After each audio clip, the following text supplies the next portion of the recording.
Olá, tudo bem? Meu nome é Robert Souza, esse é o canal Teologia e Você. E hoje nós iremos tratar de um tema que muita gente está me perguntando, tá? As pessoas no Instagram, no canal Teologia e Você. Tem pessoas também, amigos, que estão perguntando sempre. Mestre, e aí, Pedro realmente foi o primeiro Papa? Pedro realmente fundou uma igreja em Roma? Pedro realmente, ele é a pedra angular? Como assim? E aí, com a quantidade de perguntas, a gente se viu na ordem de poder responder, né, essa pergunta. E o primeiro ponto é: existem muitos canais no YouTube, o canal do Padre Paulo Ricardo, há muitos canais de padres e de teólogos católicos que defendem essa ideia, e muitos utilizam textos como, por exemplo, o texto de Irineu de Lyon, né, que menciona que Pedro e Paulo fundou a igreja de Roma, etc. e tal. A questão é, vamos para o primeiro ponto. Muitas pessoas acreditam que Pedro é a pedra angular. Isso lá em Atos 4, né? Mas o próprio Pedro, ele é aquele lá em Atos 4, a partir do verso 11 e 12, que vai dizer o seguinte: olha, a pedra que foi rejeitada por vocês, os edificadores, a qual foi posta por cabeça de esquina, essa pedra é Jesus. Nenhum outro há salvação, porque também debaixo do céu nenhum outro nome há dado entre os homens pelos quais devamos ser salvos. O primeiro ponto aqui é entender que Pedro nunca foi a pedra angular da igreja. Pedro sempre foi uma pedrinha, um fragmento, tá? Pedro sempre foi um mais um dos apóstolos, um grande líder, sim, na questão da evangelização, como a gente vê no livro de Atos, no capítulo 2, por exemplo. Mas o próprio livro de Atos vai falar outra coisa muito interessante. Pedro era um agramateu idiotai. O que é isso? Pedro era um iletrado. Ninguém consegue dizer aqui que Pedro falava latim, que Pedro falava grego. Outra coisa interessante aqui. Pedro, será que ele sabia falar hebraico? Duvido muito. Porque o hebraico sempre foi uma língua formal, principalmente no tempo de Jesus, e a língua hebraica era uma língua justamente assim, reservada à comunidade dos saduceus, que esses eram a classe dos sacerdotes, a elite, tá? E sempre em ambientes formais, ambientes de liturgia religiosa judaica, tá bom? A língua que Pedro falava de fato era o aramaico. Tanto é que Deus, quando ele faz o mover do movimento de Pentecostes e desce as línguas de fogo, né? A xenoglossa, o que é que o Espírito Santo está trabalhando ali? O fenômeno, o milagre da evangelização. Está ali um homem agramateu idiotai, iletrado, que está falando por meio de um milagre do Espírito Santo, tá? E aquele milagre, aquelas línguas eram traduzidas para todos os povos que estavam ali e todos entendiam na sua língua. E ali há o milagre da conversão. E é provavelmente ali que saem os primeiros que vão fundar a igreja de Roma, já que ali tinha muitos romanos ali. Então é sobre essas coisas que nós precisamos dar o passo básico, tá bom? E não se iludir com ter a paz apostólicos de 300 e tantos depois de Cristo. Não se iludir quando a igreja realmente vai oficializar, no qual Constantino vai ter que obrigar aqueles bispos um tanto egoístas e responsáveis em outros pontos a se reunirem, trancar. Constantino trancou esses caras numa sala e falou: vocês vão organizar o cânon, vocês vão organizar as coisas da igreja, porque nós precisamos de uma religião oficial aqui. Vocês só vão sair daí quando vocês organizarem. Por quê? Porque esses bispos brigavam entre si o tempo todo. Briga pelo quê? Pelo poder, pelo território. Ah, da onde você está tirando isso? Valeu um pouco a história da igreja. Tem um livro muito bom aqui, ó. A História do Povo de Jesus, de Martin Greer. Experimenta ler um texto desse. Experimenta um pouco dos pais apostólicos. Então, assim, quando eles começam a oficializar a religião, eles têm que colocar a glória para eles, né? Então, por isso, muito padre, muito teólogo católico vai dizer que a igreja, depois que os apóstolos morreram, A Igreja Católica se deu início, já estava ali. A Igreja Católica é a Santa Igreja dos Apóstolos. Mas isso não tem fundamento, porque você não tem nenhum texto antigo que comprove isso. Esse proto-cristianismo não está ligado à Católica Universal de Constantino.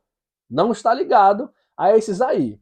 Então, assim, Irineu de Lyon menciona que Pedro e Paulo fundou a igreja, né? Tá? É algo sem nexo, porque olha o que ele diz. Mas visto que seria coisa bastante longa elencar numa obra como estas as sucessões de todas as igrejas, e limitarmos-emos a maior e mais antiga e conhecida por todos, a igreja fundada e constituída por Roma, pelos dois gloriosíssimos apóstolos, Pedro e Paulo, indicando a sua tradição recebida a fé. Olha que texto forjado, para quê? Para oficializar o texto deles. Mas de que ano era Irineu de Lyon? Hã? De que ano era ele? Então, assim, o fato é que a igreja dos romanos, tá? Ela é, pelo menos a carta do apóstolo Paulo, alguns teólogos divergem, mas elas ficam sempre em 56 depois de Cristo, 57 depois de Cristo, 58 depois de Cristo. Mas o fato é, queridão, é que antes do apóstolo Paulo chegar lá em Roma, a igreja de Cristo já existia ali naquele ambiente. Então, nenhum escrito antigo confirma essa fake news, tá? Essa fake news da tradição apostólica. Então, a última reunião de Pedro registrada na Bíblia está em Jerusalém, em Atos 15. Haja visto que apenas Paulo, é Paulo que entende a missão que Jesus dá para o mundo, porque Deus teve que mandar um sonho para Pedro por conta dos animais que ele chamava de imundo. Deus teve que ensinar ele, rapaz, vá lá evangelizar lá o homem lá, o Cornélio, o evangelho, não chame de imundo quem eu criei. Pedro o tempo todo é um anjo que tem que aparecer para ele, rapaz, vá ali fazer a obra, porque Pedro não queria saber de gentil. Aí você acha que Pedro, iletrado, ia fazer o que em Roma?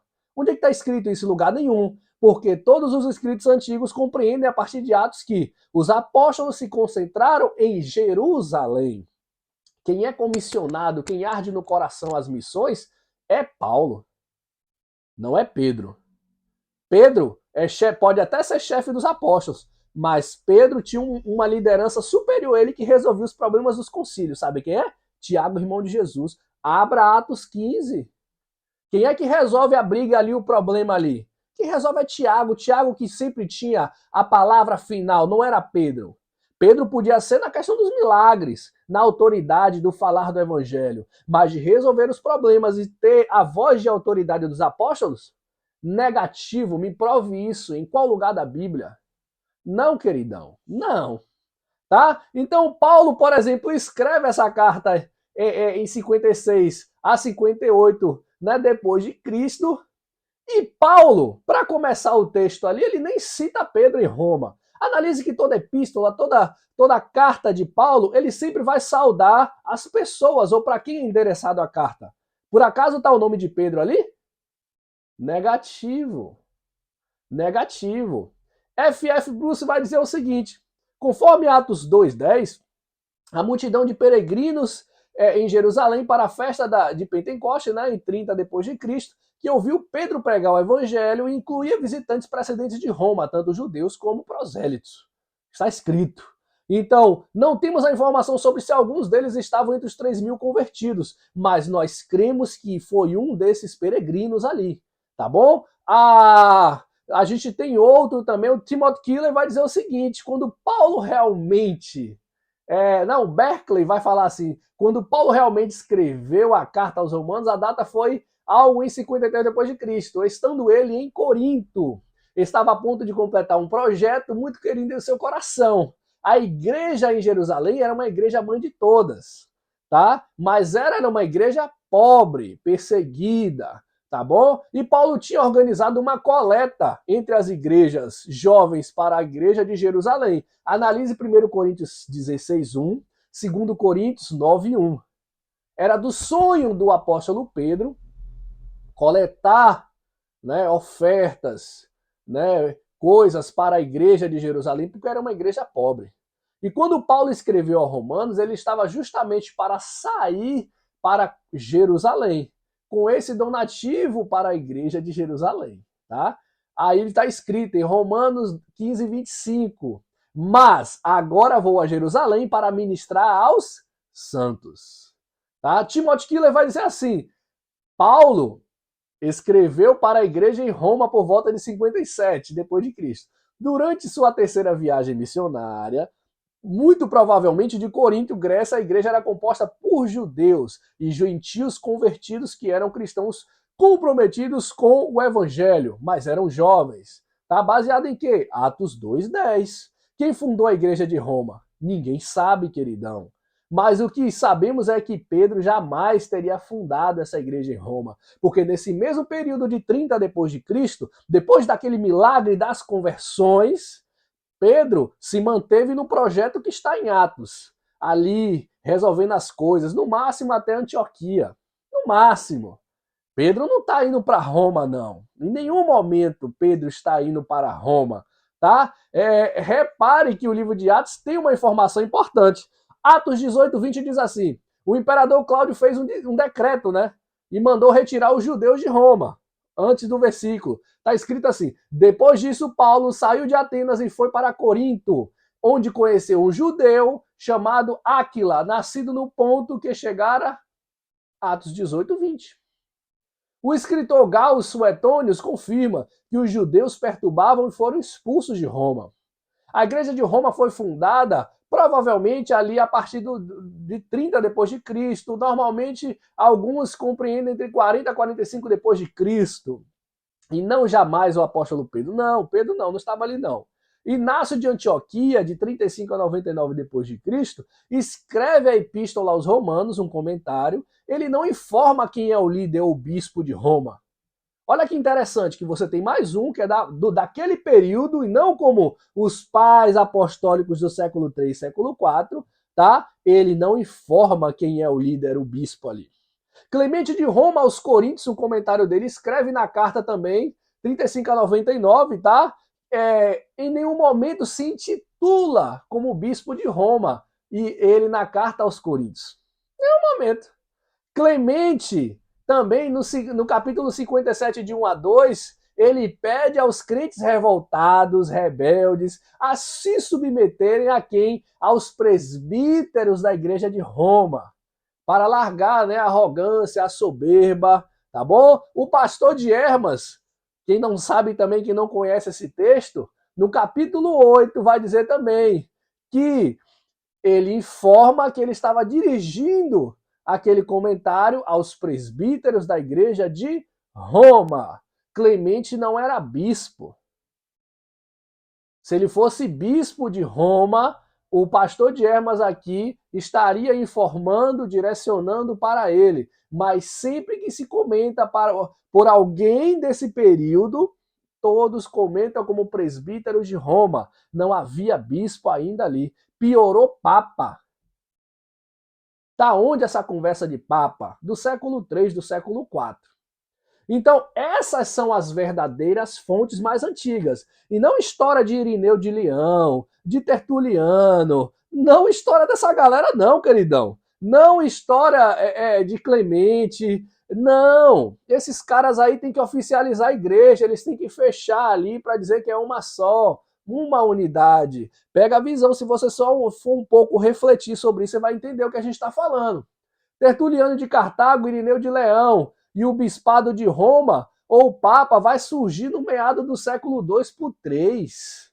Tá? A afirmação da Igreja Católica é tendenciosa, é anacrônica, ela não vai convergir. Pode o canal que for dos católicos aí, pode ser católico que for. Ele vai querer, a gente prova pelo quê? Pelos textos do século 3 e do século 4. Os textos do primeiro século eu li aqui. E nenhum deles reconhece nenhum líder da igreja de Roma, nem bispo lá tem, o que tem lá é presbíteros. Tá? Todos os adereçamentos desses textos que eu citei, porque esses textos são provas documentais. Aqui na conversa fiada do século 3, não. Tá? Nenhum desses textos cita nem sequer que o apóstolo Pedro passou por lá. Entende? Então, para quem lê a Bíblia de forma muito rasa e clara, percebe o preconceito de Pedro tem pelos gentios. Lembra que Paulo também teve um arredapé com ele em Gálatas? Porque na frente dos gentios era uma coisa, na frente dos judeus era outra. Então você acha que ele ia para a grande Babilônia? Para Roma? Ah, e fazer o quê se ele não falava a língua? Peraí, queridão. Não é assim que a banda toca, não. Tem que parar com essa fake news, tá? E se você não gostou do vídeo, escreva. Se você gostou, e comente aí também, compartilha. Manda aí pra galera aí. Manda provar a partir dos textos do primeiro século. Manda provar essa história que Pedro é o primeiro papa, que Pedro é a pedra angular. Da onde? Prova aí pra gente, tá bom? Então, galera, é só isso mesmo. Um grande abraço para todos, tá? Quem gostou, compartilha, curte aí. Por favor, Deus abençoe a todos e até a próxima. Valeu!